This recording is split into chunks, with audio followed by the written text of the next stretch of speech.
Ndowooza watuuse dda ku mulimu naye nga tonnabako by'okola by'amaanyi.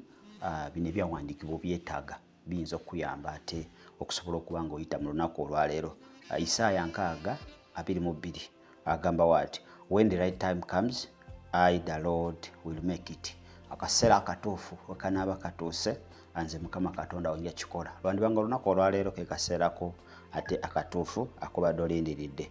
Tugenda tusome Yokaana enjiri 13:7. John chapter 13 verse 7 egamba, Jesus replied, you do not realize now what I am doing, but later you will understand it.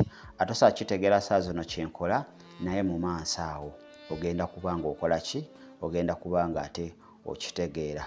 Genda osome Zabuli ey'okubiri ate olunyiriri olwokusatu. Agamba atya, you are going to make it, trust me. Ogenda kubanga ate okikola. Lwaleero you are going to make it, trust the Lord. Kale ogenda kusoma Bassekabaka ekyokubiri ate chapter 20 verse 5. 2 Kings chapter 20 verse 5. Bassekabaka ekyokubiri essuula eya 2 olunyiriri olwokutaano agamba atya, I have heard your prayer, I have seen your tears, surely I will help you. Nti amazima mpulidde okusabako era ndabye amaziga go, ngenda kubanga nkuwonya. I will heal you.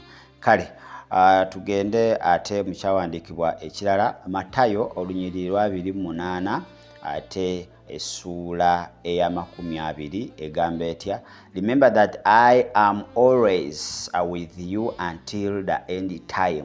Anti jjukira ndi naawe okutuusa ku nkomerero y'ensi yonna, oba ku nkomerero y'ensi eno. Kale ogenda osoma Abaluumi olunyiriri lwa 8 essuula ya 18, Romans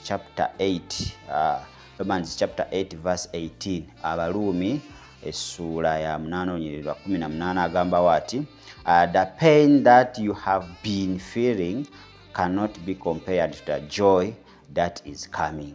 Obulumi bw'oyitamu kati tebusobola kubanga ate bugeraageranyizibwa ate ku ssanyu erigenda okubanga ate lijja. So zize nyiriri osobola zisoma olunaku olwaleero nga otandika emirimu gyo, zijja kuzzaamu essuubi ate zijja kubaako we zikutuusa. Mukama mwesigwa nti buli lunaku abaako ebisuubizo ebipya ate byaleeta mu bulamu bwo. Tukwagaliza amakya amalungi ate Mukama alekawo omukisa emirimu gy'emikono gyo mubeere bulungi.